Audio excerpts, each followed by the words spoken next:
Andy Higgy's here. Hello, Higgy. Hey, pal, how are you, son? Chairman of BST has arrived. How are you doing? Hope you're not feeling as bad as us. I was feeling great until about 77 minutes, and it all just went pear-shaped, didn't it? Yeah, unbelievable. We're going to talk about it in a minute. We got Phil Corbett in as well from the Yorkshire Seasiders. I'm sure imagine you're all feeling much the same as I'm feeling. We're just waiting for Freddy. He's having a little bit of technical problem with his camera. He's upside down. But, oh, guys, I don't know. I mean, I can't really believe what I've watched, if that makes sense. I can't believe that they did that. I can't believe that we were just so in control of the game. I can't believe that Jerry Yates got in the way of Sims' balls. It was going in. I can't believe the back heel, the blocks on the line. I can't believe that Maxwell punched the ball out instead of punching it over. It just goes on and on.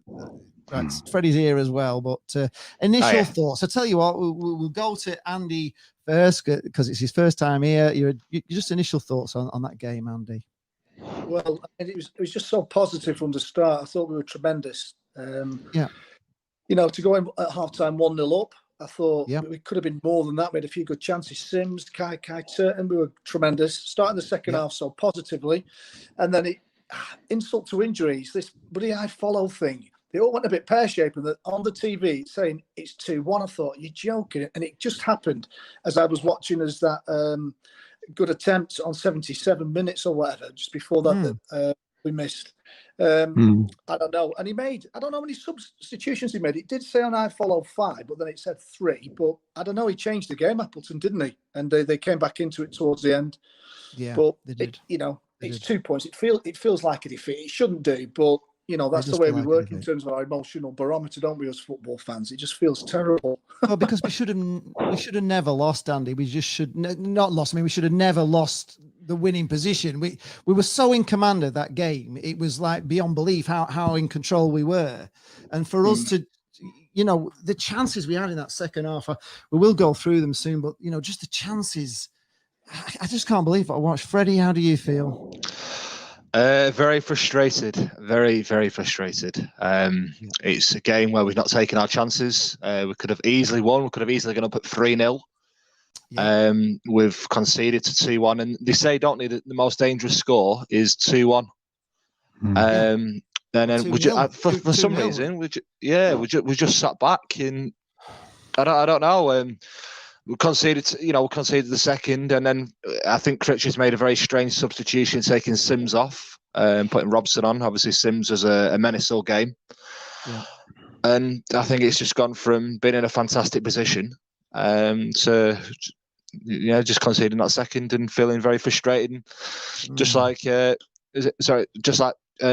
said there, it feels like a loss. It just feels like a loss. Phil, how are the Yorkshire Seasiders feeling? Gutted. You're 2-0 up and absolutely dominating the game, and you're just thinking, well, another chance will come, but we squandered so many great chances. And Yates probably had it would pull back to him, and he was running in and they had about 3 players on the line. It's just. It is frustrating. Once it got to 2-1, you could see it coming because we just went deeper and deeper. You think the coaches would be out there telling them to get out, because obviously in an empty ground they'll be able to hear them. There's no excuse really, but we just let it slip. I'd have took a point before the game, obviously, but when you get a point from that position, it doesn't feel good, does it? Especially with the way some of the other results went as well. That doesn't help. I'm with you that. I'm with you that, Phil. I'd have took a draw leading up to the game. But obviously the manner that we got the draw, very frustrating, isn't it? Andy, were you feeling the same? Take a draw before it started? No. I just thought they were a wounded gazelle on the Serengeti to blast them away, I thought, but they didn't. Yeah, the way we're playing, I mean, goodness me, it's great to be back involved and even bothered about football, because we haven't been for so many years. But the way we've been playing, I think we can demolish anybody at the moment. I'm really positive. And I wasn't surprised, when we 5-2 up that Kai goal, I thought, right, come on, let's go and get a third, put it to bed. But, it happens, doesn't it, sometimes? But other people I've spoken to before said, we'll take a draw at Lincoln. But they've had that COVID scare. They've had, disruption. So with our sort of good run of form, I was really expecting a win today. I was. Careful what you wish for. Well, we had it. I mean, the thing is, I think, the sad thing for all of us is we had it. We had the win. Not only did we have the win, we were winning comfortably. It was like, the chances that we had in that second half, I'm going to go through it in the end, but just to go through the results as well that have gone our way. Sunderland getting beat at Charlton, fantastic. Accrington Stanley getting smashed 5-1 by Wimbledon, who actually had a man sent off. Burton beating Portsmouth 2-1. Gillingham, Shrewsbury's a draw. Wigan beat Doncaster 4-1. Hull won, unfortunately. Fleetwood got a win over Rochdale. Ipswich drew 0-0. So we could have got further away from them. And obviously Peterborough winning 3-0. So there was only the top two clubs and us that were winning. And we had to keep the win to keep that pressure on any chance of getting automatic, which I still did have I don't know about you guys, but I did think we had half a chance of automatic. But I think after today, I think we're blowing it, to be honest. I don't think we can catch them now because they just keep winning, don't they? And, the games are running out for them as well. So there has been a lot of Blackpool fans saying that we can get automatic. It'd be nice, don't get me wrong. It's obviously it's something that's not happened for Blackpool in a long, long time. But I just always thought always that we'd get in the playoffs. It just seems to be the Blackpool way. And obviously Hull and Peterborough winning today, it kind of takes them a little bit further away, cements them in the top two. And it's very frustrating the way that it's happened today. But if you do look at the positives, we are still fourth. But Charlton getting a win today, they are. I think it's like 2 points adrift now away from us. Charlton are 2 points behind us now and only played one game more, so that's got a lot tighter now, hasn't it? Cosvlogs is saying a good point. No, it's a terrible point, Ben. Absolutely. We're 2-0 up with 10 minutes to go and should be about 6-0 up, so it's a shocking point. So in answer to that, Karen McGuinness says feels worse as Sunderland lost. Yeah, it feels bad because we should have never lost, as simple as that. No. But we never honestly. Lincoln, do we ever have any good luck at Lincoln? Ever? Have we? Can I ever think of a time when you came away from Lincoln happy? Because I can't remember one time against Lincoln. No. Do you remember when there was a big pitch invasion? Everyone thought we'd won. Yes. Similar year before, pitch invasion at Walsall, we thought we'd won. No. Yeah. No. I mean, we're more consistent. We have more pitch invasions than promotions, Blackpool. That's one thing. That time at Lincoln, I watched most of the second half. I'm on top of a chippy van roof. You don't often say that. They had a chippy van parked at the back of the Sinsel Bank, which is now a fancy new stand, but it used to be a proper grass bank. So, oh wow! So the ground's changed. Yeah. Karen McGuinness says that Peterborough have still to play Charlton and Lincoln, so that could still work in our favour if they lose those two. But they are really pulling away. I'm looking at the points here. Hull City are top with 79. They've played 41 games. Peterborough are second with 76, and they've played 40. Sunderland have got 71. And they've played 39 games, and of course they've got to play us twice. And Blackpool are fourth with 64 points. Plymouth are now fifth on 64 points, but they've played a game more.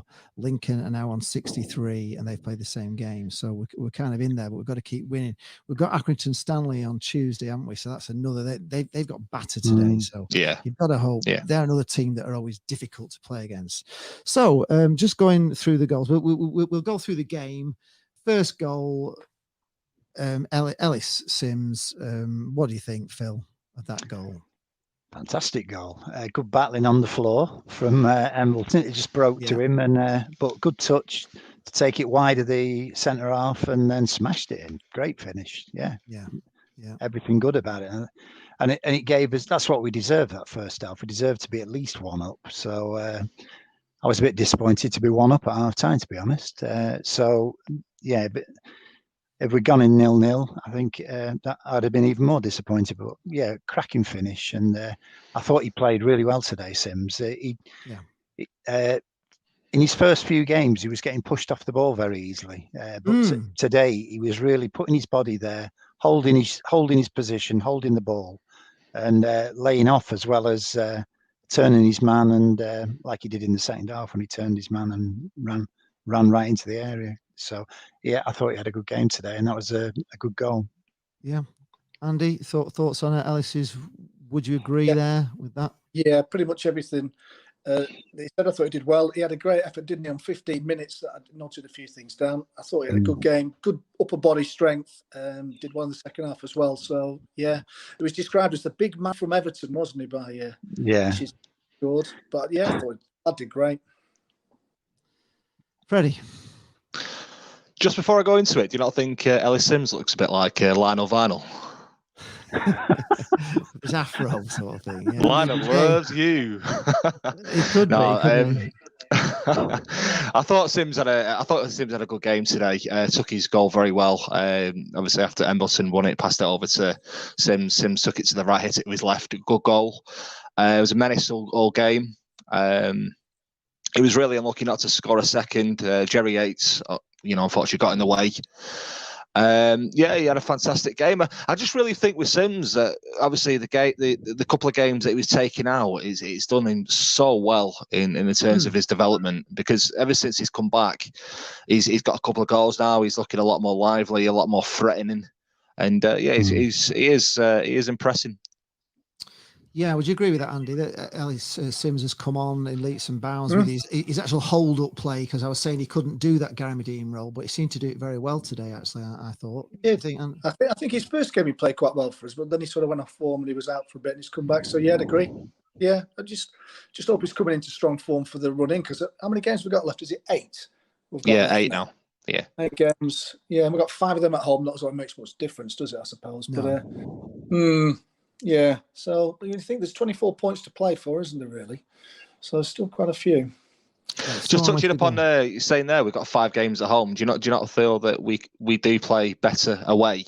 I mean, we've picked up some good results recently at home, but I just feel overall that our away form is a bit better than what we do at home at the moment. It has been, but that was a perfect example of it not being, really, wasn't it? Where we've just done the same sort of thing that we've been doing at home, and it's this, and I've said it loads of times, that we suddenly go into this just knocking the ball anywhere. Headers are going like 5 yards, missed time. They're just going straight to Lincoln players, and we don't seem to have that ability to just get our foot on the ball, pass it around the defense for a bit, take a bit of time with it, slow the game down. We just go into this panic mode, and you can see we're giving it away, and I'm going mental on the stream. Yeah. You can kind of see, it's not even like being Nostradamus. You can see they're going to score, can't you? Because we've gone into like headless chicken mode, and I don't know why we do it. I just don't understand why we go into that mode and throw things away. And it's just happened time and time again now. It's just happened time and time again. And in all honesty, I think it's the difference now between Blackpool getting automatic promotion and going up via the playoffs. I mean, if you think of the games that we've not held the game out very well, and the points that we could have got from them games, we'd be pushing out for automatic. But because we haven't, we're now in 4th. Looks like we're going to go, via the playoffs. If we can. And the thing is, do you fancy following this team to Wembley with a defence that goes into headless chicken mode in the last 10 minutes? I don't think my heart can take it, to be honest. Honestly, I don't. We're so good at the back. I don't understand why we suddenly become so bad at the back. It doesn't make sense to me at all. No goal for Jerry Yates today was a bit of a surprise, wasn't it? And he had a few chances, didn't he? Yeah, he had his chances today. Yeah, it just wasn't quite happening for him today at all. He does some amazing things. He does some amazing step overs, and he does those little Cruyff turns and everything. Doesn't he? He throws the defense all over the place. But he had a lovely chance in the second half. It just came across him from Corbett, I think, didn't he? And he just like fluffed it completely, didn't he? And they managed to clear it off the line, sort of things. It was because it was just going with no pace. But Any reason why Jerry Yates didn't get the goal? We today we really needed him to score one, didn't we? Get that third. What do you think, Andy? Jerry Yates today? Yeah, I thought his approach play, holding the ball up and his turns, I think he's great. I really, really rate him as a player. I think he's excellent. But it just wasn't one of those days. And like you say, he seemed to lose his composure, that effort. He'd normally just fire that in. I don't know if he needed to take a touch when he first came to him, but he fluffed that, didn't he? Which was a great shame, because that had probably, we'd all been here cock hoop and happy as Larry now, wouldn't we? Yeah. Other than ruining it. We all feel like we've lost, don't we? Phil, Jerry, should he have scored today? Well, the chances were there, and recently he has been putting them away. I suppose, we'd scored 2, so to give him the benefit, it's not like we'd actually gone on and lost here. I keep forgetting. If he comes back and scores a couple on Tuesday night, all's well. It's let's keep it in perspective, I suppose. That's right. Yeah. A few Lincoln fans are coming in. Poop, who was in earlier, says unlucky lads. F1 and football fan says unlucky. Think you'll get the playoffs with us. I think that's a Pompey badge. It's a Pompey badge, yeah. Pompey. KC Link says I still think Blackpool can get promoted. So do I, but we need to do something about this panic defence. Mike Peake says Posh have 3 difficult games near the end of the season, so you never know. You never know. It still could be, but we've got to defend better. I mean, how many points have we thrown away now in the last 10 minutes of the game from winning positions? Just over the last couple of months. 4 games, yeah. 4 games. That's 8 points. So put 8 points onto where we've actually thrown away, and we could be on now 72. You got to add the points as well. The 3 points that we lost against against Lincoln at home. Yeah, we were winning, and then they scored 2 goals in the last couple of minutes. Well, we gave him 2 goals, didn't we? If you remember rightly, yeah. It was the first one was a bad ball across to Husband, who miscontrolled and then chased the guy back and took him from behind, and he got sent off and a penalty, and then the goal in the last kick of the game where their centre half was doing keepy ups in the box, and we just let him have about 3 keepy ups and put it in. It was I can't get over that. I couldn't get over that game either, but. That's twice now we've let them score 2 goals in the last 10 minutes. Yeah. Speaking of penalties, why did we not have a penalty in the last minute? What exactly? Yeah, nailed on handball. Why was that not a penalty? But that ref was giving us nothing. Did you know? No, absolutely. Let's talk about this referee, because I thought he was absolutely garbage, and I thought he didn't hardly. I mean, he should have. To be honest, that tackle that he went in on Maxwell in the first kick of the game, he should have got sent off. It was first minute of the game. It was studs up late. He took, he was lucky not to get seriously injured there, Maxwell, and he just gives a yellow card. He was giving them free kicks for any little nudge, and honestly, loads of times we were nudged over. He didn't give us a free kick, and of course, a penalty, which was a definite penalty, wasn't it? Well, their equalising goal, the build-up started when I think it was might have been Doogle was fouled in the centre circle. And he gave absolutely nothing. Kai was at one point was running with a guy who giving him a piggyback for about 10 yards, and the ref played on. Unbelievable. Yeah, it was unbelievable. Meanwhile, every time any of theirs got a touch, free kick. Yeah. Very frustrating. What do you think, Andy, of the ref today? Well, I had to turn the sound off on our follow because it was so far behind. It felt like I was commentating on a different game, but. I think, like Phil mentioned, it was early, that first challenge, the one on our keeper Maxwell. So I'm not surprised to send him off. And you know what? My iPhone conked out, so I didn't see the handball in the box. So I'm not. Honestly, it was one of those. It bounced up, and his arm was out. His arms were out. It hit him on the hand, right? With nobody round him, was there? Again, it was clear as day. All the Blackpool players went up screaming for a penalty, didn't they? And he just waved it away, didn't he? And so that's 2 penalty handball decisions we've had now in the last kick of the game that we've not been given. Yeah, that's another So you could add a point on at Doncaster and 2 points there, couldn't you? It's gone. It's gone. It's not happening. So it's not gone. I think the referees. It is what it is. Not gone. It's just not gone in my mind. It's not gone. I'm so angry with it all. I don't think it was just a referee today, lads. I think generally overall in the referees in this division are terrible. I mean, we've had one good referee all season, and the rest have just been crap. Mm. Yeah, they've not covered themselves in glory, have they? No, not at all. Stephen Huntley says, gutted, but could be worse. We're in 4th. Yeah, we're only in 4th on goal difference. So although we have got a game didn't we? Yeah, we have gone up because Portsmouth lost. Eugene McGeever says Blackpool switch off at the wrong time against Lincoln away today. Yes, they did. It's Mickey says try and be a Swindon fan. Well, we wouldn't want to be. KC Link says why is Lincoln's badge screwy, very creepy? It's the Lincoln Imp. He's a very famous Lincoln Imp, isn't he? And if you go there, I think he's in the cathedral there, and you've got to try and find him. In fact, there's a book all about the Lincoln Imp. It's pretty good. Mike Peake says ifs we could have won the league. Yes, I know it's all ifs, buts and maybes, of course.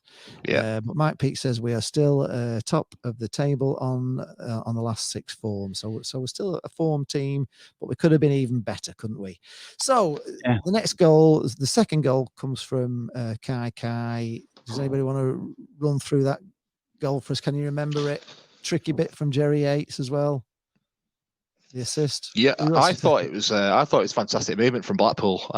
Sims pulled the ball back over to Yates. Yates put it through to Kai, and Kai put it to the keeper's left. I thought it was a really good goal, good movement, and it put us up 2-0. Yeah, as a team goal, I think that could be our goal of the season. I thought it's fantastic football. And at that point, you thought that's the point. I thought we're going to go on and get a couple more. But footballing wise, that's as good as we've looked all season. That was a great goal. What do you think, Andy? That one? I totally agree. It was superb. It was ace. And I think football's a game of snakes and ladders. That's when we got to the top rung of the ladder, and I thought this is going to be great now. Let's march on. But then we slowly slithered down a big snake, didn't we? Yes, we did. I was just going to say as well, I mean, it was a beautiful, I can't remember what Jerry Yates did. Did he backheel it across? I think he backheeled it into Kaikai's path, didn't he? Which was superb as he ran onto it. But not only that, Kaikai still had to finish that ball. And people have been telling me this Lincoln keeper was on loan somewhere else, and he's a good keeper, but he just... Kai took it so well. Didn't give him a chance with it, really. It was another great finish. Not only the move, but the actual strike from Kai was a great goal, wasn't it? He took it on well. He was under pressure, but he still finished well. It was a great goal. Yeah, under quite a bit of pressure, yeah. And I'm with you, Andy, as well. I thought at that moment we were going to go on, and we should have. Yeah, we should have definitely. That... The Ellis Sims shot, I mean, honestly, it was going in, wasn't it? It was going in. Beat the keeper, and Jerry Yates is in the way. I couldn't believe it. I couldn't believe it. It's a bit like I was saying Nangela at Sunderland last season, where he was stopped on the line. On the line. So. As soon as it happened in like a comical way, I thought Jerry Yates was saying, "Nope, you've had one goal. I'm the main man here." We were all full of happiness then. We were talking about strawberry bonbons on our stream, and we were so confident of a win. Everybody was having a great day, and it all just fell to pieces, didn't it?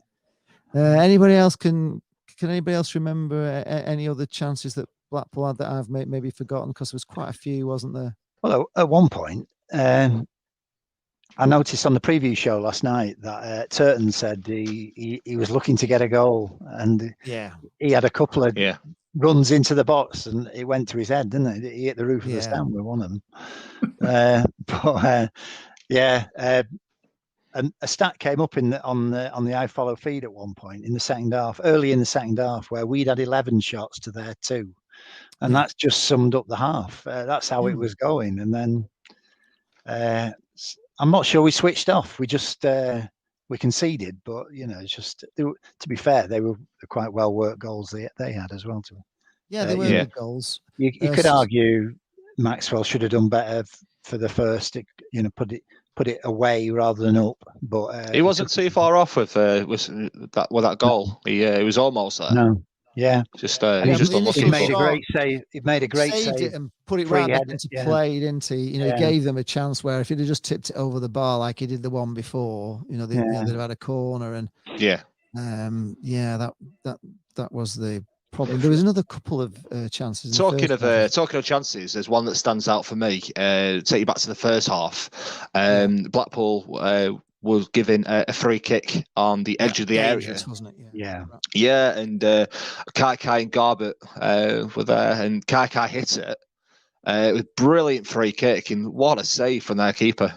Fantastic save. It was, wasn't it? I mean, it was in the right place. It was a full length save, but it was kind of going like down in the bottom corner. He got across to it so well, didn't he? And put it out for a corner. That was another. There was so many chances, folks. Yeah, I don't even know what to say, really. To be honest, I'm so upset. We had a couple. There was a pullback to Embleton, and he mishit it and it was cleared away in the second half as well. Yeah, plenty of chances, but if you don't take them, you're punished for it. There was a big question mark as well whether Sims should have had a penalty in the first half. Yeah, do you guys remember that?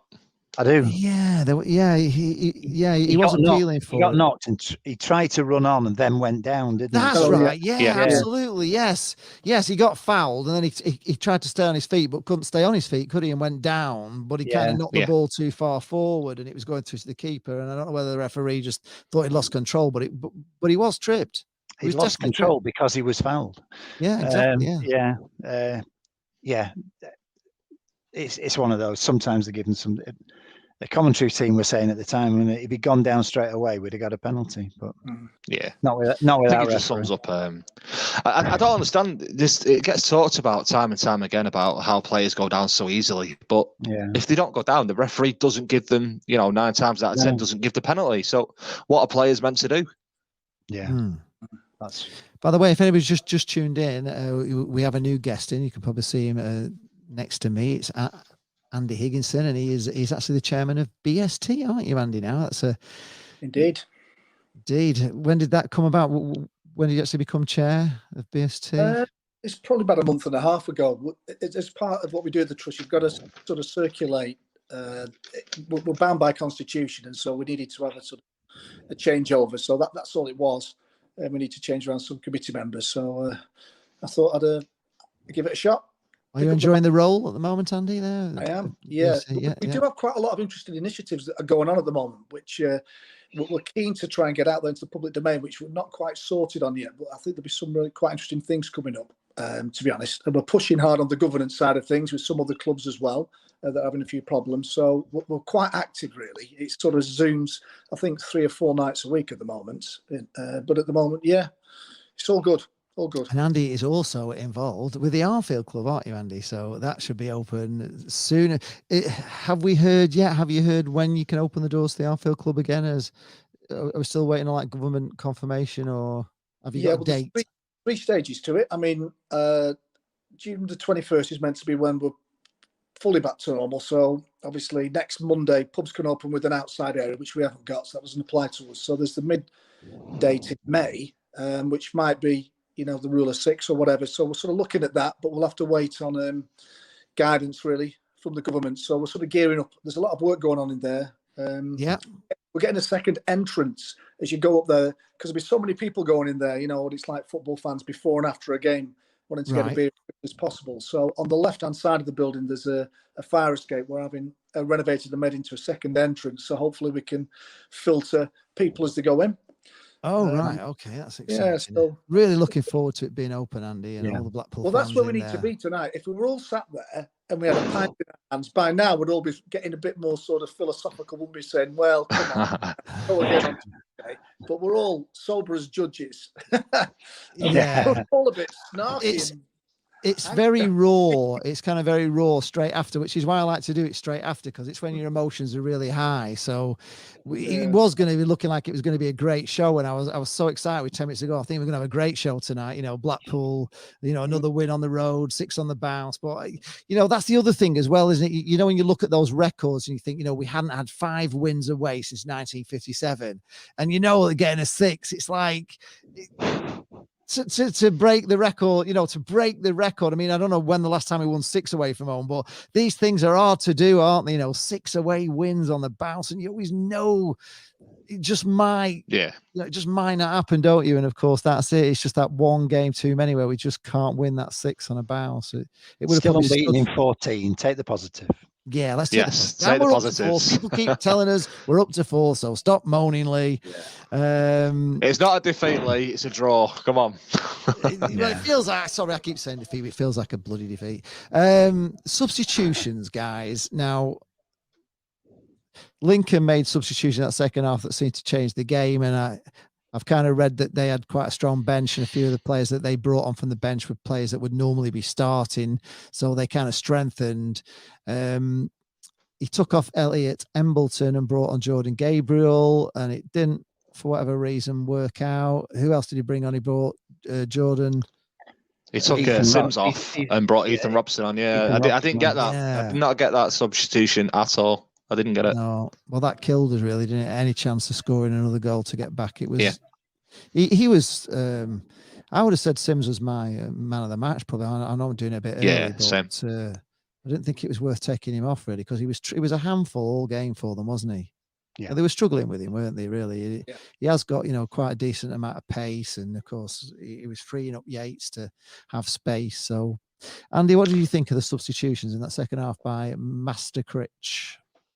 Well, I don't think they were the wisest. I've got to be honest, and I agree with what you say about Sims. I thought he had the beating of the centre backs, and every time he got the ball, he looked dangerous, stronger, faster, more upright. So, yeah, I don't think they worked out, to be honest. He was so good against their centre halves that Appleton took both of his centre halves off and replaced them, didn't he? You know, so that's how good he was. Phil, what do you think about the subs today from Critch? Wasn't his best, I don't think, today. I would have brought Embleton off. I thought he was another who didn't quite click today. I thought he made him a bit late, to be honest. I thought we should have maybe reacted a bit sooner when they made all their changes. I thought because both subs were made with like 10 minutes to go, and I thought the game had already started to go away from us a bit, and we needed to bolster that midfield and get the control of the game again. But I would have made him a bit earlier. Now, I'm not sure what the options were really, because they had Gabriel Husband, Jordan Thornley, Ekpateta, Ethan Robson, and Brad Holmes. The only striker we had on there was Brad Holmes, who was a young kid. And I was, you know, we were talking about it'd be great, you know, if he could come on at 3-0 and, you know, just bring him on for the last 10 minutes, you know, give him a chance. But he didn't get a chance again, did he? Because we just threw it away. So there wasn't, you know, really looking at that bench. It was very defensive, wasn't it? I think the only what really miffed me off today. What really miffed me off today was the fact that Mitchell wasn't even on the bench to start with. I think with his pace, especially later on in the second half, he, you know, could have come on and done something, changed the game a little bit. I can't understand Mitchell. Can you? Can any of you guys understand why he keeps dropping him? Because every time he plays, he's been like man of the match, playing fantastic, and he's not even on the bench.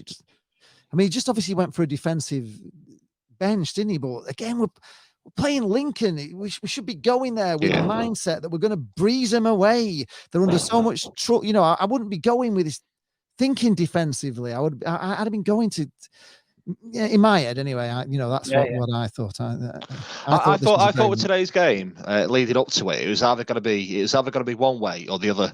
I thought with them coming back from COVID and not playing for like 2 weeks, I thought we're either going to go there, we're going to have a great game, and we're going to beat them like 2-3, 4-0, or it's gonna be a game, unfortunately, like it happened today. Yeah, and we've drawn too well.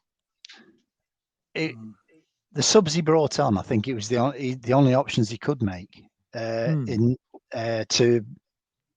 which to bolster the midfield and keep on the front foot, because at least Jordan Gabriel will go forward, and playing that right side of the midfield. I thought it didn't work particularly, but I don't think it was that. I don't think it was instrumental in his drawing either. The game was heading their way for that last 20 minutes really, but we needed to get more control in midfield, and it just didn't happen. And their subs made that difference.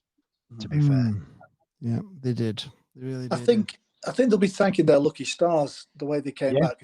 Their goals. I mean, one was a volley, didn't it? It just fell nicely to him, and you saw the body language. It's like, oh, it's one of those. You saw when the lad, it was marking him at the time, playing centre back for us. I'm forgetting his name. Ballard, yeah. Is it Ballard? Yeah, Ballard and Gabriel. Yeah, Gretchen.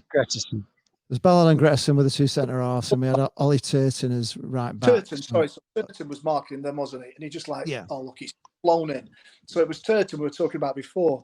Had a couple of sort of endeavours up the pitch, and it just went up. So that could have gone anywhere, that one. Yeah. So that was fortunate. And I don't know, in terms of the stats, I didn't see the stats because I sort of packed in with where I follow. I mean, how many shots did they have? Was it more than 2? I don't remember many more. Maybe. Header that Maxwell saved on 58, which was a brilliant save. I mean, that was tremendous. But apart from those other 2 attempts that flew in, did they have many more chances? They had one in the side netting in the first half, and that's the only other one I can remember. Yeah, they did, and that was a good. So I mean, I look at that. It was a handful, wasn't it? Second half, they had a header which was saved, and then 2 shots, and they both flew in. I mean, that was almost 2/3 of what they fired on target went in second half. How many did we have? Attempts? 10. Yeah, one. Just one of those, wasn't it? Unfortunate, really was. It was unfortunate, but we just shouldn't have lost, in my opinion. Right. I keep saying lost. We shouldn't have lost from a winning position. I feel like I've lost, folks. Sorry, we drew. We shouldn't have drawn.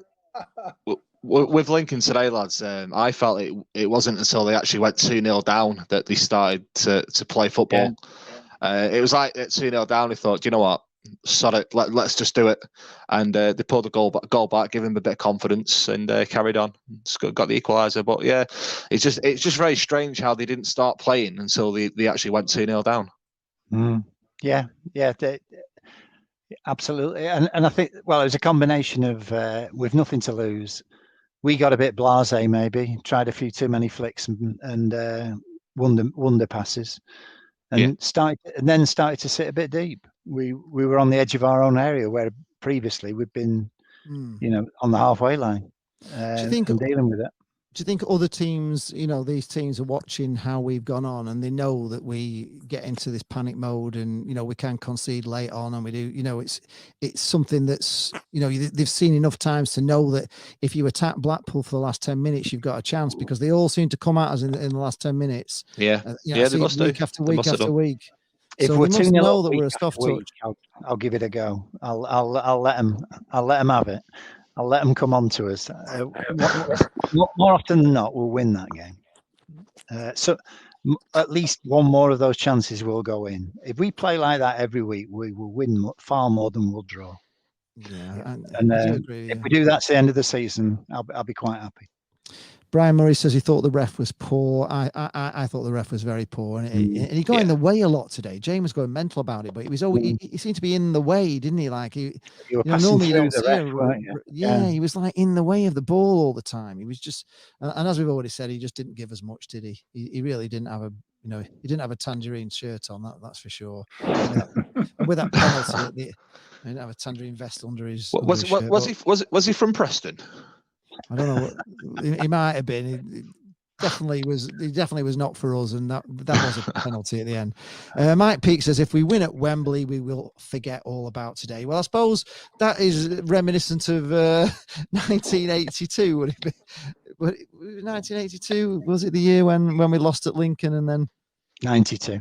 92, sorry, 92, where we lost at Lincoln, and I can remember I said to somebody that one of the Lincoln fans, they did a blog on it, and they didn't like us because they thought we were all football hooligans at the end of the match. That's how they remembered it as kids. And we had to kind of put the record straight with them that it wasn't the fact that we were hooligans. It was the fact that it came across on the radios that I think it was Oldham, was it, or something had lost, and we were up regardless of the fact we'd lost at Lincoln. And I can remember I had this hat, and I was with my dad, and I was like crying into my hat. I was actually crying. And my dad's going, "Stop it yourself, bugger," and all. He's giving me all this, and then he goes, "We're up." He said, "Get your bloody hat off your face," and all. He's giving me all this, my dad. Give me no sympathy whatsoever. And yet it turned out, if you'd have known at that point that we were going to go back to Wembley and we're going to win the way we did, and I was going to see Dave Bamber jumping on the railings right in front of me with his shirt off, throwing it into the crowd, and it was what a wonderful day it was. That is a memory, and Billy Eyre and everything. It was just fantastic, wasn't it? But so maybe if we do end up in the playoffs because of today, we miss out by 1 point, and we get up in the playoffs, and we may thank Lincoln for doing it for us again. Maybe should we look at it that way? Why not? Let's take a positive out of it. Yeah, history repeating itself. Yeah. Why not? I like stories like that. I was only 7 when that happened, so I like to listen to stories like that. Yeah, honestly, it was unbelievable, Freddie. There were more of us there than them, weren't there? Yeah, we took thousands. Honestly, Blackpool just invaded Lincoln, and we just had thousands in this end. And of course, Blackpool only needed a draw, I think, didn't they, to get up? Was it a draw they needed? And we were, of course, we were losing, but we needed another match to go our way. And I can't remember if it was Oldham. I can't remember now who the game was, but it all came across in injury time that they'd lost. There'd been a goal there, so it all came across. I don't know, people. The whispers come over, don't they? Yeah, there was like a buzz going around that it didn't matter. We were up anyway because they'd lost, and of course we all invaded the pitch. Blackpool fans ran on, going mental about 3 minutes into injury time, but it wasn't through any sort of football violence. It was just purely down to just the sheer delight of it all, because it was so horrendous that day. I couldn't believe what I was watching, really. Nobody with a smartphone with a BBC app on it. Yeah, exactly. You wouldn't get that today, would you? You wouldn't. No, you wouldn't exactly. have people listening on radios in their ears and all that sort of stuff. It's all more high tech now, and you'd know, wouldn't you? No, I was just thinking then we'd be saying touching upon positives, and obviously the way that we started the beginning of the season. Would you take 4th position now with 8 games to go? And the answer is yeah, of course you would. Oh, absolutely, yeah. I mean, we were awful, weren't we, at the start of the season? Yeah, we were really poor. Yeah, so unlucky though, Andy. I thought we were unlucky as well. I didn't think we came unstuck a few times, didn't we? The likes of Ipswich, we threw away Lincoln. We threw away Lincoln. We played Ipswich, and we brought the game forward, and we shouldn't have done, because we were just not in a good form, and they were in good form at that time. That was a mistake for me. I don't know why they brought that game forward. There was the first game of the season, which was against Plymouth, which I still can't believe we didn't win. True. Yeah, and you mentioned Wigan as well was another one, wasn't it? Yeah, Wigan was another game, and of course the Gillingham away game, where we just came up against some of the worst game management I think I've ever seen from Gillingham. They wasted so much time. They were going down all over the place. They just stopped us playing with just cheating, I thought, and diving all over the place. And also AFC Wimbledon, where we were down to 9 men through 2 red cards. I still don't think they were red cards, if I'm being honest. I thought they were very harsh. Yeah, it was Ballard, and who else was it? Ballard and Ethan Robson. Yeah, that's the one. Ethan Robson, and we almost beat them with the 9 men. So we'd have definitely won that game, So I just think we didn't have a lot of luck. Christmas was for me the most disappointing 2 games, because I can't believe we lost to Shrewsbury and to Bristol Rovers over Christmas, because those 2 teams really, where they are in the league, they were beatable them, and we just didn't play well on those days. I mean Bristol Rovers were in League One though, isn't it? It's inconsistency. Bristol Rovers scored a worldie, didn't they? That guy hit it from about 35 yards out, and it just flew in, didn't it? But let's just enjoy it being a Blackpool fan. Yeah, Paul Upton said. He said we did more in the last 5 minutes than the previous 20. Way too sloppy. Football is ruthless, and we were anything but. We should have been on the bus home at half time. Learn from it. Demolish Aki on Tuesday. Well, yeah. Oh yeah. We really need to do, don't we? Paul Lupton says, get ready for the Sunderland Alamo. We need to be far more assertive. Whilst I agree with Phil's comments, we were almost unprofessional in handling the lead and a third we should have had, as Paul was saying. Yeah, I agree with you. We didn't. One of the things I mentioned a couple of weeks ago, watch the England games. I don't know if you watch them, Andy. You watch the England games. Yeah, and we would probably spend about 40 minutes of the game in their own half, passing it around the back. They just stroll it around, don't they? Take, there's no pressure on them, and yet we don't seem to have this ability. But we started doing it at 2-2. We started passing around at the back. And I'm thinking, now you need to score a goal. You're passing it around and taking all your time with it. And when we're 2-0 up and you've got all the time in the world, you're heading it everywhere. It's frustrating for me. Should we go through the team out of 10? We'll do that before I do have one question for you, lads. Obviously, Ekpiteta is now back on the bench. Obviously, the way that we've ended the game today, would you be looking to bring Ekpiteta into the game on Tuesday against Zaki? Maybe should have brought him on as a late sub. Or up front? No, just just at the back. I don't think you can fault the centre halves for the goals. Really, I thought they were absolutely had their guy in the red guy in their pocket, but. I don't know. It's a tricky one. It is. It's that having. I'm not sure anybody deserves to lose the place to make room for him. So I'm not sure who you bring him in for. That would be my issue. Yeah. Because they were looking great, weren't they? They were looking superb. Gretason and Ballard just looked at being so much control, but somehow it went. And I don't know why. I don't know why, because I could see it coming. I don't know if you could see the goal coming, but you could feel that we were just giving the ball away stupidly all the time. Just when they do like a 5-yard header, and there's somebody just so easy to knock it across to, and they head it 5 yards just straight to a Lincoln guy, and they did it time and time again, or they try and clear and it goes up in the air and it's gone nowhere, and you're just thinking, what are they doing? It's when there's an easy pass out wide and it gets intercepted. That happens far too often, I must say. What we'll say is their commentators said around the 75th minute that we actually looked a bit tired. I don't know what your opinions of that is. I thought, I think that's maybe why they brought Sims off, because he'd really put a shift in. I think that might be, and he was limping about 2 minutes before they brought him off a bit. Maybe we were just saving him for Tuesday. Yeah, Chisholm mentioned that, didn't he? He said he's not walking so good. And then the other one was Embleton, who does seem to run out of puff after about 70 minutes. And that's why I thought he was the right one to bring off. Yeah.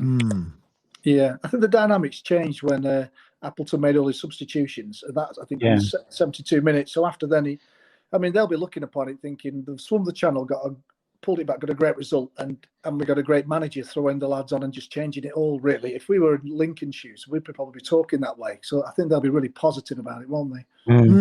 Yeah. Is that a good thing as well? Because one of the teams I've been fearing that might get in the playoffs is Ipswich. And we don't have, we can never beat Ipswich, can we? They're just like a bloody real side for us. But we can't beat Lincoln either, can we? So who do we want, Lincoln or Ipswich? Bring in Charlton.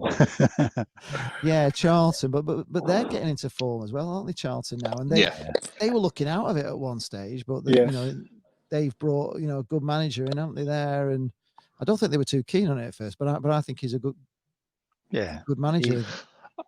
I think we've always been able to beat. When he was at Scunny, he was manager at Scunny, and we beat them in the playoffs.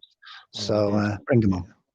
I just think from a Lincoln perspective as well, that obviously today being 2-0 down and come back to 2-2 against a great side like Blackpool is going to give them leaps, and they're going to give so much confidence going into the last few games. So I do expect Lincoln to be around the playoffs, and I've always said that it might be Blackpool Lincoln, the playoff final at Wembley, if we get that far. Yeah. Right. Wow. Okay. That's a Nostradamus for us there from wow, okay, brilliant. So just going through the team, out of 10, we'll just go through them. We'll start with Phil. Chris Maxwell today, out of 10. Well, he made one great save, and I suppose he could have done better with their first goal, and so I'll give him a 7. Yeah. Andy, Chris Maxwell. Go for an 8. I'll go for an 8. I think that headed attempt that he put over the bar was tremendous. So I'll give him an 8. It was. Yeah. Freddie?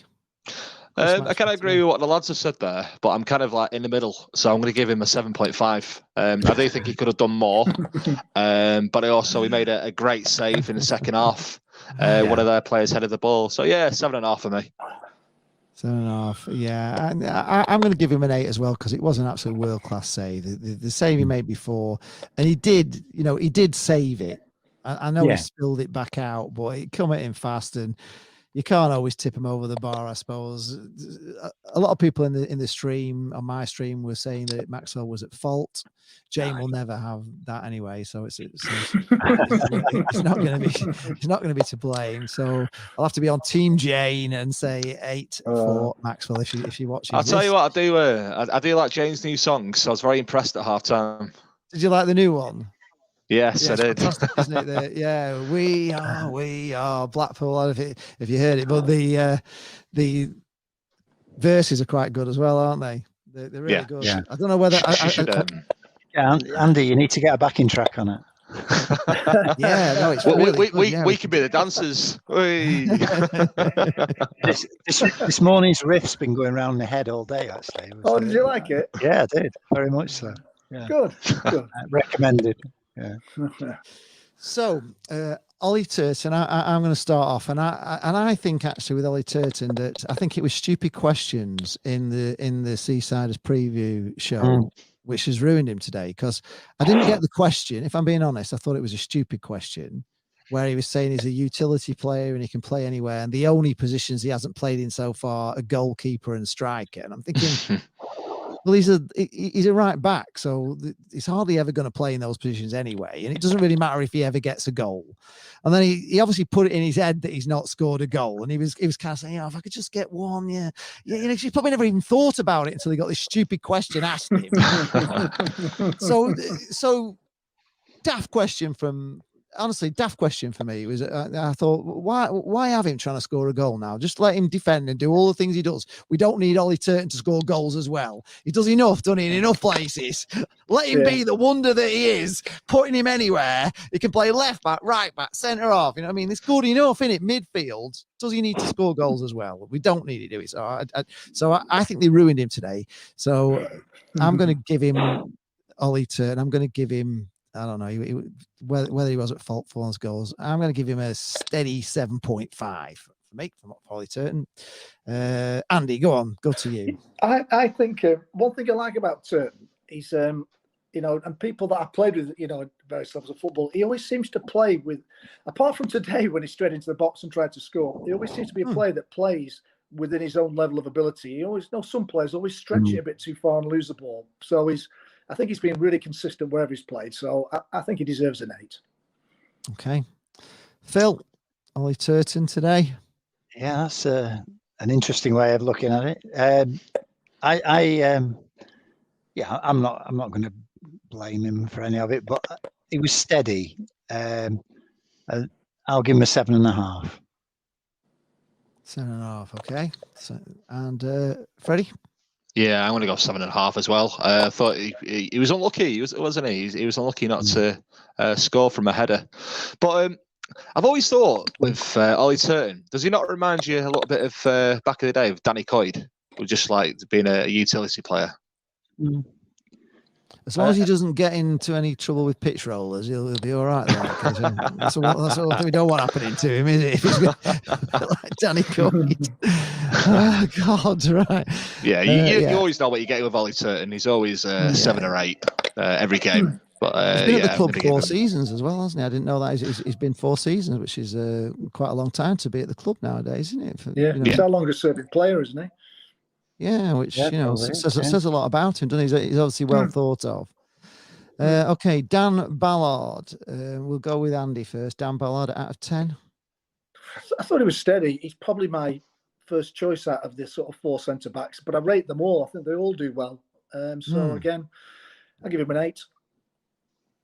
Phil? Yeah, same 8. I thought he didn't put a foot wrong. Defended really well, solid, and he can bring it out and pass the ball as well. I like him a lot. Yeah, Freddy? Yeah, I do like Dan Ballard. One of the reasons that I do hope that we get promoted this year is because I'm hoping that if we get into the Championship, we can extend his loan by another year. He's developing every single game. He's learning. He's a young lad, but today I give him an 8. Yeah, I thought that at times he looked absolute class on the ball. He really did look so composed on the ball. And I don't know if you can remember in the first half, there was a couple of times where he put a great tackle in on the line, to give them a throw in, but they were so well timed. We took the ball off the player going down that wing, and I just thought he was great today. I'm going to give him an 8 as well. I thought he was really good, despite the collapse at the end. I can't give any of these defenders a full 9 because of course of the way it all went at the end. Daniel Gretterson, we'll start with Phil today out of 10. Yeah, every time he comes in, he just looks so controlled, calm, collected, and he's always in the right place. His positional sense is really good. A couple of times in the first half, he just took the ball off and, they were bearing down on him and he just nipped the ball off and went away with it. I really like him. I think he's a really good acquisition. So a solid 8. If not, no, I'll give him an 8.5 actually. Okay. They're generous. Andy? 8. I'll go from there. Yeah. Good, consistent, 8. Played well. Freddie, any thoughts on Daniel Gretterson? Add to that, to what Phil said? You all right, Phil? Bless you, Phil. Sorry about that. All right. No, it's fine. I'm going to give Gretterson an 8. Thinking a good game at the back today with Ballard, and might get me into a little bit of trouble this, but I like seeing his name on the team sheet over my mate. I think of his name. Potato husband. Thornley. Thornley, that's the one. My mind went blank then. Yeah, I'm happy to see Gretterson on the team sheet over Thornley. I am. I think he's one player that could play at a higher level, really. I think we're lucky to get him in League One. Actually, I think he could have gone to a Championship club. It's just lucky that he's actually been a Seasider fan on the Icelandic Seasiders supporters thing. And here's something he wants since the Premier League. So he's followed us all the time. So he jumped at the chance to come and play for Blackpool, which was a bit lucky, really, wasn't it, on that one? It's a proper exile club, isn't it? Yeah, it's amazing, really, isn't it? Luke Corbett today. Any thoughts on that? We'll start with Freddie. Go on, Luke Corbett out of 10 today. I think Luke Corbett had an okay game. He does like to get forward down the left. I'm going to give him a 7. Andy, Luke Corbett. Yeah, again, I've not a great deal more to add. I do like him. I really do like him to play. So I'll give him a 7.5. Okay. Phil. Yeah, I was going to say 7.5 myself. His delivery, his first corner was a floated one, which went over everybody and out. And it's the reason why I remember it is because he normally delivers so much better. So to have one bad one, that he puts it into context, the rest were right on the button. So, Turton maybe should have scored from one of his corners. Delivery spot on, 7.5.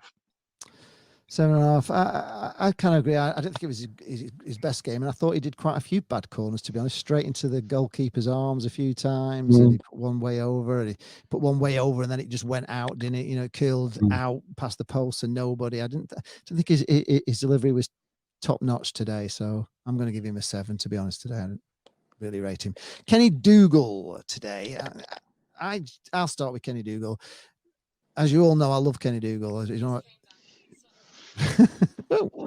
I love Kenny Doogle, but I didn't think it was his greatest day today. I thought he put a few bad passes through, and it just too long. There's a few good chances. He had a real good chance to put a ball in, especially in the first half, where he had chances to put the ball through to somebody, and he just didn't do it.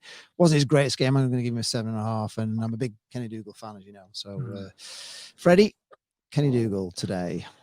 I think Kenny Doogle looked. He got stuck in today. I thought he was okay. Didn't do anything spectacular for me today. Didn't have a poor game, so I give him a 7. Andy, Kenny Doogle today. Yeah, I thought he was okay in the first half. I thought he made a few good interceptions, and I like Doogle. I think he makes the team tick. I really do. I like him as a player, but it wasn't, like you say, one of his better games. So I'd go 7.5. Phil, Kenny Doogle. Conversely, I thought he won the ball in a couple of really good positions in the first half, especially, which created good chances for us by pressing. When he presses, he really does the proper job, and more often than not comes away with the ball. So I thought he was a bit. I thought he was better than his opposition in the midfield. Put it that way. So I'm going to give him an 8. Okay. Grant Ward then, Phil. What do you think of him today, Grant Ward? For 70 minutes, I thought he was pushing for man of the match. I thought he was making us tick. I thought he was winning the ball. He does nothing spectacular, but he doesn't give it away. He wins the ball and gives it to players who can make a difference. I thought he was linking up play very nicely. Last 20 minutes, we lost control in that midfield, and I thought he did look a bit tired actually. But I'll still give him an 8. Okay. Freddy, Grant Ward today. I like Grant Ward. He's very Mr. Persistent, Mr. Consistent, isn't he? You can always rely on him next to Doogle. I thought he was unlucky not to score first half. I think he had a good shot. I'm gonna give him 7.5. Andy, are you agreeing with us? I am. I'm pretty similar to the boys, really. Nothing massive to it. But I do like Wood. I think he's got good pace and strength. So I'd give him an 8. Thought he did okay. Yeah, I don't think it was his best game today, but he's just steady in. He didn't do anything spectacular. Like you said, he had a chance to score.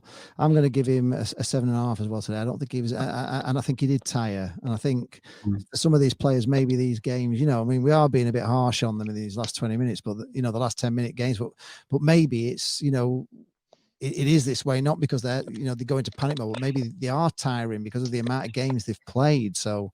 I mean, we are. It's twice a week. It's twice a week all the way in now, isn't it? It is, isn't it? Yeah. So, they were all getting 10s before the last 10 minutes. Yeah, they were really. They were honestly, I was so looking forward to this show. I can't begin to tell you. I'm so disappointed that I'm not as happy as I should have been. Sully Kai today. We'll start off with Andy. Go on, Sully Kai. Well, it was a great goal. I think he's the most transformed player from the start of the season. I think, pound for pound, he's got the most ability, 2-footed, great balance. I don't know. He seemed to change a few games ago. I don't know what they put in his tea at half time, but he came out as though his life depended on it. It was like, wait a minute, this is absolutely brilliant. So I liked him today. He's an unpredictable player. Doesn't track back as well as he should do, but I'll give him an 8 today. Thought he did okay. Phil, do you agree with that?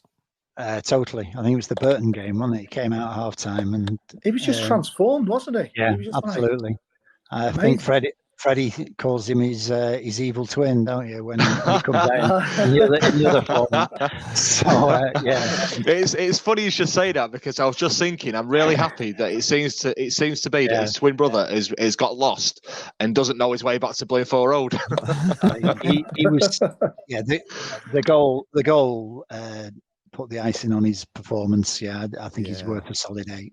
Yeah. Freddie, are you yeah, I'm going to go with 8. I think on his day, he's one of the best players in this division. He's come up with a couple of decent goals recently, a couple of good passes as well, a couple of assists. He had a good game today for me. I'm going to give him an 8. Yeah, I'm going to give him an 8 as well. And one of the things I like about him is he's one of these players that when you see him on, when you see the ball's gone to Kai, you suddenly get excited, don't you? Because you think he's going to do something, because when he's on the ball, he looks quality, doesn't he? He really is hard to shake off, and he seems to have a lot of power. He can hold them off really well, and you never know quite what he's going to do. And he just excites me every time he's on the ball. So yeah, I'm giving him an 8 as well. Ellis Sims today. We'll start off with Freddie. Ellis Sims today. I thought Ellis Sims had probably the best game he's had at Blackpool today. I thought he was really, really good. He made a bit of a menace of himself. Took his goal really well. Was unlucky not to get the second goal. In my man of the match today, I'm going to give him an 8.5. Okay. Phil, are you agreeing? Yeah, I agree with that. I thought he was my man of the match as well. He was just he's the player we know he can be today. He's got the build for it and he used it. But he's deceptively quick. He went past players like they weren't there today, and I've not really seen that from him before. I thought he looked really good today. Looked the part. He held the ball up well. It didn't bounce off him today, did he? He came to his feet and he kept hold of it. Andy, Ellis Sims today. Yeah, again, I'd say my man of the match.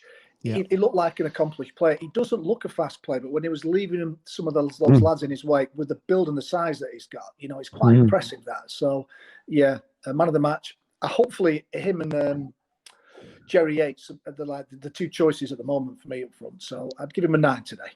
Yeah, you know what? I'm going to give him a 9.5 for the simple reason that he should have had a brace today for Jerry Yates spoiling it for him and getting in the way of his goal, because he should have had 2, shouldn't he? And I think arguably he could have had a couple of assists to that as well. So yeah, absolutely. He was head and shoulders best player on the pitch for me today. I thought that was honestly, and I have been a bit critical of him not being able to.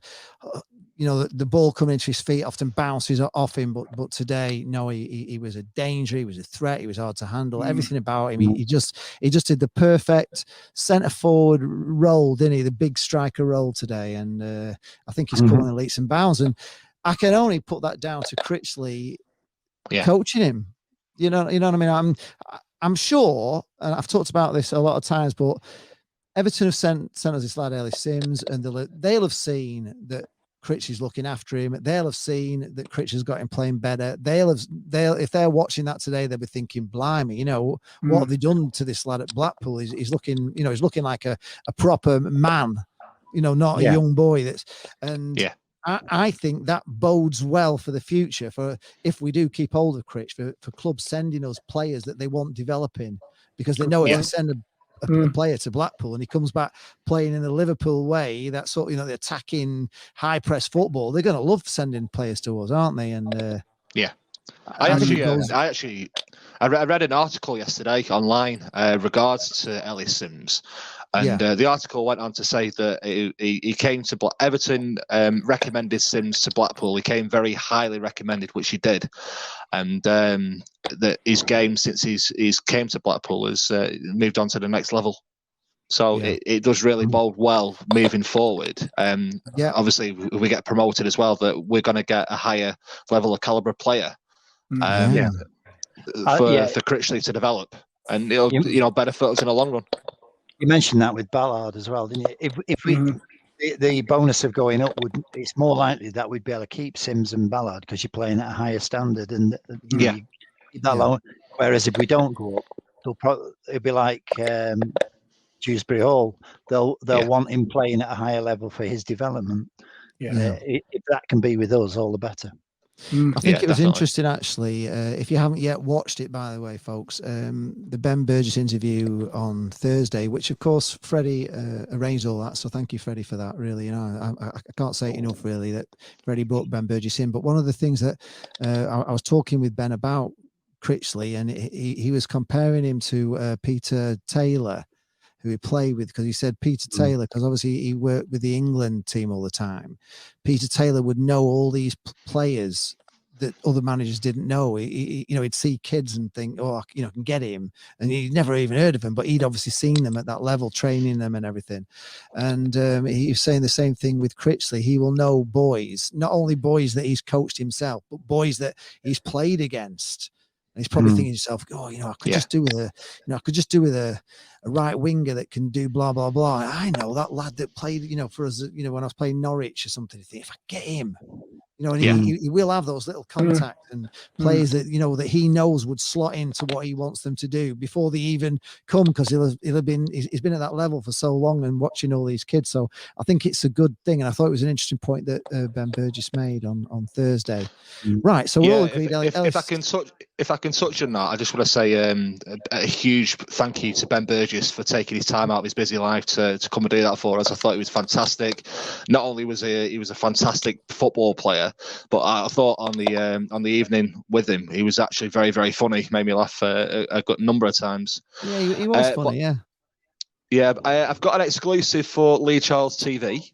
If you want to get your diaries out, on the 22nd of April, our next evening is going to be with the one and only Mr. Keegan Parker. Keegan Parker. Very nice. So we're looking forward to that one. Another one. Yeah, Keegan's agreed to come on the show for us. He's excited. I'm excited to have him on. Obviously, all the promotion stuff will be going on online over the next few days. Bring your chip. Yeah, great. That's it. Get the plug out. Get the plug out. Who's got a plug somewhere for that? Right, just one player left before we go. Jerry Yates. I'm sure everyone wants to go off for the tea. Jerry Yates today. I'm going to start off with Andy. Go on. Yeah, well, it's a shame he didn't get his goal, apart from that one he fluffed at the end. But his all-around play is great, in and around the box. 2 feet, super ability and balance. So not his best game, but he deserves an 8 for me. He does some amazing things with his feet, doesn't he? Where you think, how's he? You know, defenders go for him, and he does a step over, and he does a little back heel all the time behind his foot, and the ball goes the other way. The defender, he's almost. I tell you what, he's a little bit like. I think he's a bit like watching a FIFA player. You know, I've watched Sebi do that with players. You know, where they can flick it over with a back heel over their head and all the sort of stuff that they do on the FIFA game. They have all these like special tricks. You have to learn them.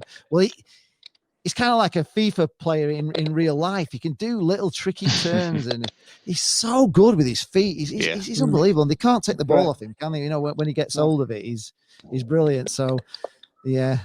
How much did you give him out of 10 there, Andy? 8. Yeah, 8.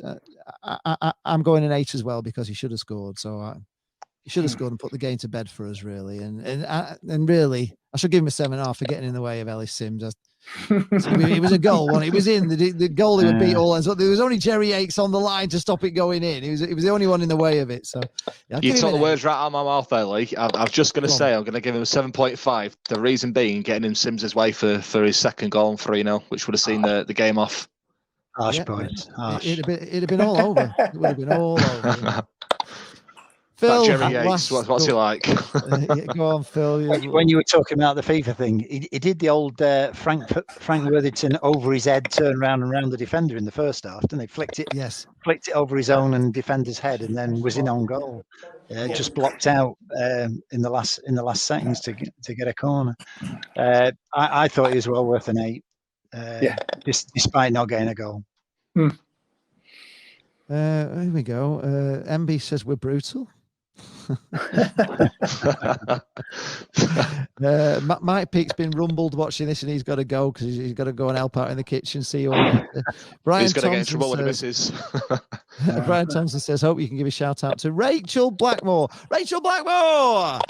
Before you finish, guys, awesome day for society coming together and more equality. Thanks, Lee and Jay. Thank you very much. That spoils me Grand National watch then. Is that still on today? There was talks of it, obviously, with Prince Charles dying yesterday. That it was going to be postponed. Prince Charles died. There's news. Sorry, beg your pardon, Prince Philip. Sorry, beg your pardon. Morecambe are still playing, aren't they? Because they stopped the game at Port Vale because of the snow on the pitch. Wasn't it? Yeah. Called it off for about half an hour and then brought them back out. MB says Turton was our best player. He thought Turton was the best. Mike P, I like this actually. Yeah, isn't it great that we can sit here reminiscing and our wives are in the kitchen making tea? I haven't got a wife, and I need to make my own tea. So no. Yeah, no, Freddy hasn't got a wife. I'm coming off this, and I'm making a chicken curry for me and the missus. So. I'm going to be getting the shepherd's crook in a minute, I think, as well. So I'm going to. Yeah, no, we're all going. Thank you very much. It's Saturday night, so I'm having a takeaway. Thank you very much for you guys. I do believe that Freddy has got a new show, haven't you, tomorrow night before we go? Just give you a plug as well. You're doing a show. Thank you very much indeed. Tonight, are you? Yes, I'm very much looking forward to it. It's a brand new show. Yeah, it's called All Things League One, and what it's going to be is we're going to have a few different fans from across teams in Division 1 just talking about how they got on at the weekend, obviously promotion, relegation news, and we're going to be touching upon Manager of the Month as well. So yeah, it's going to be exciting. And look out for channel, Freddy, if they want to watch it. Where is it? It's on YouTube. It's on YouTube. I'm also going to put it on Twitter and Facebook this evening. So yeah, if you do fancy coming along and having a watch, I'd love you to come and be more than welcome. There we go. The plugs return. Thank you very much. Thanks, guys. Thanks for being on. Thanks to Andy and BST. If people want to become a member of BST, what do they need to do, Andy? Just need to go to the website and they can pay online through PayPal. But if you want to fill in a form, there's forms in the arm field, or just drop me an email or the secretary and we'll get you sorted out. Okay. How much is it, Andy, if you don't mind me asking? Just a £5 for a year, but you can join fantastic. for longer periods. Yeah, for 5 years, £5 or a life member, a few quid more, but yeah. And also Brilliant. The Armfield Club has got memberships as well, hasn't it? I do believe that's right. Yeah. Go on. Is that www.armfieldclub.co.uk? Am I right in thinking that? Or? Yes, it is .co.uk. That's to join the Armfield. Yeah, but we do have forms in there for membership in BST as well. So you know.